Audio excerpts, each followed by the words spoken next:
Recently, Endeavour hosted a livestream with Charlemagne, a neo-reactionary vlogger, and Nicholas R. Gielvi, a writer for Countercurrents, where they reflected upon neo-reactionary ideas. In this livestream, Endeavour all but renounced neo-reaction, declaring its analysis inadequate and potentially subversive. This would not come as a shock to avid followers of his channel, as his work on woke capital, as well as his reaction to Keith Woods' critique of neo-reaction, suggested a transition in his thought months before this livestream.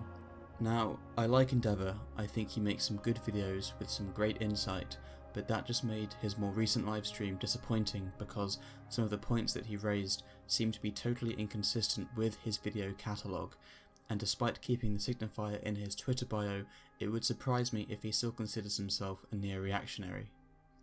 During the livestream, Endeavour made several arguments against neo-reaction, which I'll briefly present here. He claims the key neo-reactionary insight is that of the cathedral, but criticises Moldbug's model, claiming it only explains how the cathedral is structured as a system, but not why it functions in the way it does, and that the influence of a certain ethno-religious group is integral to understanding the impetus behind the cathedral.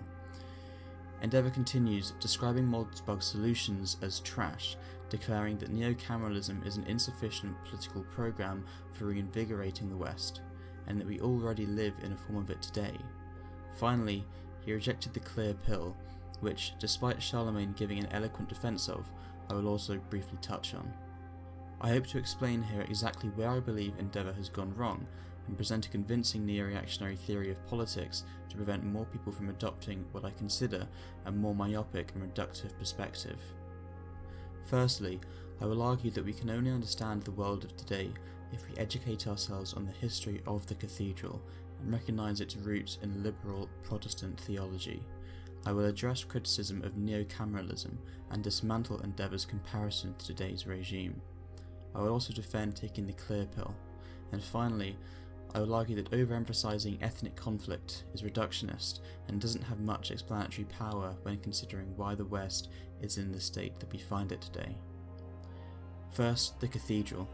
The cathedral is a way of modelling the flow of power in the United States that attempts to explain why America has become increasingly progressive since its inception as a republic. Before we can evaluate the why, however, let's look at the how. What is the cathedral exactly, and how does it work? The cathedral is a system of institutions which begins with the universities, academic institutions like Harvard and Yale, which generate the ideas and theories which inform the dominant ideology of the United States. The schools, media institutions, and the press are the proselytizers of the cathedral, inculcating society with progressive ideology. Finally, bureaucrats, civil servants, and government officials implement this policy, which, to no one's surprise, reinforces the influence of academic institutions. This is the how, the structure, the machine. But why does it function as it does? Well, the neo-reactionary theory would posit this, that these academic institutions are all competing against each other, vying for power and prestige. Now, you might think that the best way to do this is through embodying excellence in the field of truth-seeking, but this is historically not a reliable path to power. If you live in the Aztec Empire and have a hunch that the sun is going to rise whether or not Huitzilopochtli receives 20 sacrificial hearts this evening, you can't go around just telling people that, or it will be you offered up the next morning. But let's say you're a shrewd, politically capable individual. You might say to the high priests, known in the Aztec Empire as Quetzalcoatlus, "You know, it's been clouded the past few weeks, perhaps some more sacrifices would reaffirm our veneration of the sun god." Now, make no mistake, this is dissent. You're effectively trying to organise a coalition to more successfully and more assiduously promote the ruling ideology onto society. But dissenting from the mainstream narrative by being more mainstream narrative than the mainstream narrative itself, this will yield far more success. Another example of this is in Maoist China.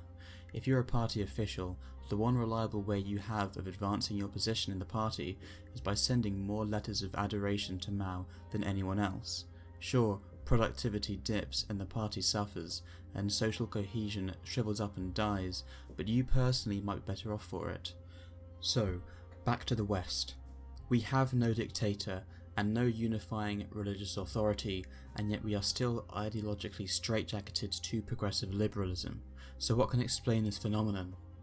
Well, it is a lack of order, an ideological vacuum, and nature abhors a vacuum. Instead, we are left with chaos, a gaping pit waiting to swallow us all. Progressives are those who worship chaos, whom we might personify as Cthulhu. Cthulhu swims slowly, but he always swims to the left. Each new generation of progressives must find new sacrifices to Cthulhu to earn his favour. A sacrifice means power, but it also means chaos. It means drugs, murder, divorce, abortion, debt, perversion, endless immigration, and more horrors. Moldbug describes the scenario of the Type 2 society, where there has been a collapse in central authority, but the institutions that manufacture the meta-narratives that support the regime still exist. As political power is now up for grabs, the most adaptive institutions will be those most capable of forming and advancing political movements, our beloved truth sacrificed on the altar of Cthulhu. This means one of two things. In a new democratic country, this often spirals into populist revolt, fascism, National Socialism, Communism, the great tragedies of the 20th century. The dictators of the 20th century, by the way, were not embodiments of order and authoritarianism. Their inner circle was a den of vipers, eager and looking to exploit any weakness. Stability was tenuously held together by personal loyalty.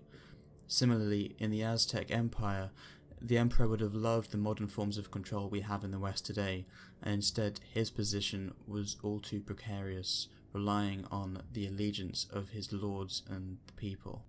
In those days, Cthulhu was never quite out of sight. Countries with weak and underdeveloped civic institutions cannot withstand the power of the mob. However, nations with strong, ancient, liberal, established institutions often follow a different path. Their political movements are not based on appealing to the people, but to their hallowed national constitutions. The smarter political movements push for a more fundamental, total and extreme realization of these constitutions. For example, in America, where the Constitution declares all men are created equal, this used to be a benign metaphysical statement. However, it is now dogma, and therefore means all scientists who study sexual or racial differences are evil, and you're a sick, twisted, disgusting person for still believing in the scientific method. Now, so far, this model has been missing an element, the democratic element. Without this, the US government would far more quickly metastasize in a never-ending tragedy of the commons, until the crippling tumour that it is either destroys the host it ostensibly protects or finally collapses in on itself. But surely there is an incentive for politicians to defer to the democratic majority and reject the cathedral. Yes, the cathedral might attempt to destroy your career if you opposed it, but if there is any diversion between the views of the people and the views of the cathedral, there is a clear opportunity here. And a politician who does this, despite being slandered by the media, ostracised by their party, and portrayed in polite society as distasteful, repulsive, and evil, might win an election. But so what? The whole government would be against them. Their agenda would be ground to a halt by the gears and levers of the political machine. Even if they can win an election, this is not the path to power. Presidents like Donald Trump might bypass the cathedral and win on a populist message, but this cannot be successful, and rarely do they actually manage to implement the policy they want without large concessions or achieve any substantial political reform. Their greatest benefit is revealing democracy in America to be a complete sham. This is how the cathedral works, a chaotic spiral of doom predicated on liberal progressive values, aka the worship of Cthulhu. Moldbug is a systems software engineer, and here he has developed a brilliant model of analysis, and like a mechanical watch, understanding how it works means you understand why it works. This confuses Endeavour's contention that Moldbug was right about the how but not the why. I believe that this is the greatest error in Endeavour's perception of neo-reactionary thinking, and he has only made this assertion so that he can somehow fit in the influence of a certain ethno-religious group. But this is ridiculous. The cathedral is a model that is based on a chaotic tragedy of the commons, not an ordered conspiracy to destroy society. Doubtlessly, there are many progressives in positions of power who sincerely believe in the goodness of their actions, but when you understand the cathedral, you realise that intent is not so important. Besides, modern progressive values have existed long before the influence of ethnic conflict in Western society. Look at the early English dissenter groups, the Quakers, Shakers, Congregationalists, and later Transcendentalists in America, and the Unitarians who dominated Harvard and many other liberal social movements and institutions throughout American history. Endeavour readily admits that he has never bought into the theory that modern progressivism can be seen as the direct descendant of liberal Protestant theology, but this is not something that I'm going to contest here because the history of ideas is incredibly complex and it is well worth its own video or even video series. Nevertheless, far before World War II or any foreign influence, America was producing its own radical liberals like Ralph Waldo Emerson and Henry David Thoreau, formulating theories of civil disobedience and supporting liberal social movements like abolitionism. First-wave feminism in America originated with the Seneca Falls Convention organised by Quakers, a radical Protestant sect. Furthermore, Endeavour asserts that the morality of this new egalitarian progressive religion lines up exactly with the agenda of the elites today, but this makes no sense to me, and I think it's an unhelpful way of looking at history. Comparing the relative influence of Christianity, the Enlightenment, technology and other factors is necessary and crucial to our understanding of politics and history, but asserting the prominence of a certain ethno-religious group in generating progress is completely ahistorical. I will not deny that beginning in the middle of the 20th century, this group did exert significant influence over American policy, using the cathedral to their own ends, but so what? I don't care who's in control of the cathedral, I just want to see it turn to rubble. Nevertheless, the brilliance of the model of the cathedral is that it is self-perpetuating and requires no conspiratorial cabal of elites to motivate the decline of Western civilization. If you want to read Moldbug's thoughts specifically, look in the description. Endeavour also makes the claim that Moldbug's political solutions to this problem, specifically neocameralism, are trash, and that Western society today looks like a society already governed by corporations, with woke politics crafting the ideal consumer unit. But this explanation is seriously problematic. While Moldbug's specific solutions, which include such ideas as the antiversity and resting all power temporarily in a man who should be known as the receiver, are definitely of their time, I will only deal with Endeavour's specific criticism, that of neocameralism. We can conceptualize the relationship of society and a corporation like that of a host body and a parasite, ignoring the fact that corporations provide a useful service. In terms of overall social health, the corporation feels no responsibility and is interested only in profit. When a value or principle of that society or host is an impediment to growth and the accumulation of capital, it must be destroyed. The parasite gains at the host's expense. This is one of the forces behind woke capital. However, the parasite as an organism itself is ordered and well adapted to its environment. Running a society like a company would not be like infesting an animal with parasites.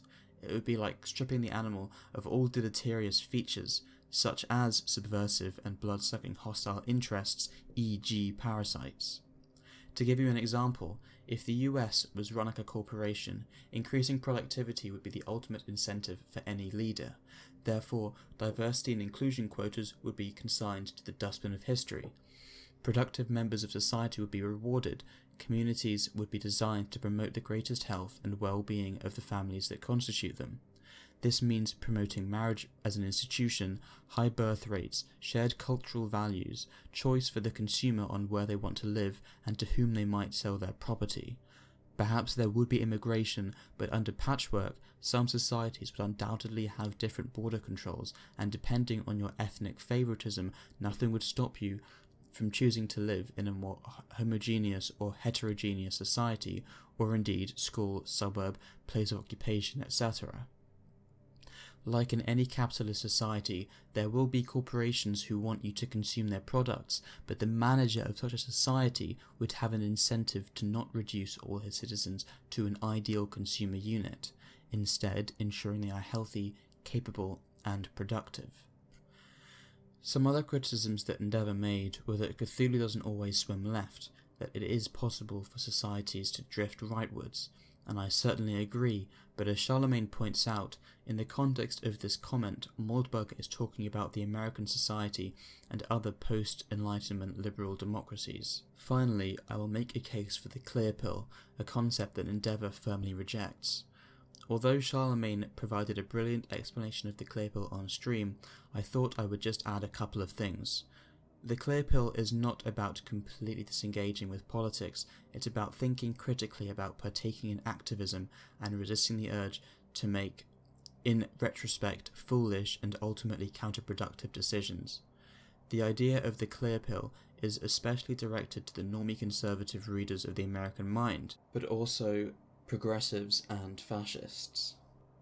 Now, as of this video's release, Moldbug has not finished his series on the clear pill, but he has continued writing on Substack, where his primary message to fascists is not to fall into the trap of simply inhabiting the enemy's stereotype and promoting everything that it condemns. As Moldbug writes in Grey Mirror, if you're an atheist in 15th century Catholic Spain, you would not, in the interests of undermining the religion, declare yourself to be a foul, baby-murdering, Satan-worshipping heretic. As he writes, so, while in a way we can't really blame you for falling into the default, which means falling into a trap, in a way it is still your fault. Not finding Voltaire or even Calvin on the menu, the right response is not to give up and settle for Satan, but to invent Calvin or Voltaire. On one side of the coin, this is an epic challenge, on the other, an epic opportunity. In conclusion, I think Endeavour may have fallen into this trap. What he has admitted in this recent livestream reveals that there is an opportunity, I think, here for a deeper reflection upon history and politics, one that would reveal that blaming our problems on recent foreign subversive forces acting out of ethnic self-interest against white people and Western civilization is not accurate, nor is it productive. Obviously, I had nothing against this in theory, but it is often an excuse for intellectual laziness. I enjoyed his series of Lies of the Enlightenment, but his claims of progressivism being the invention of post-World War II foreign international elites seems incongruent with his emphasis on liberal and progressive intellectual history. I would sincerely like to hear Endeavour clarify his thoughts on the matter of progress and modernity and its relation to intellectual movements. As one of the large neo-reactionary channels, he has the power to frame and orient dissident right-wing discussion to a fruitful end, to encourage sophisticated discussion and the refinement of our political heuristics, to create an ever more compelling and accurate perception of the world and fundamentally of truth. Amidst recent discussion on our sphere of the internet about the dissident right becoming a more unified political force, it must be our focus to promote high-caliber discourse and debate. Ensuring the clarity and veracity of ideas can only result in the dissident right reaching greater consensus and growing as a movement. Thank you for watching. If you enjoyed or felt like you learned something from this video, let me know, and give a like and comment to help with the YouTube algorithm. Please leave your criticisms in the comments below, and follow me on Twitter in case anything happens to my channel. Until next time.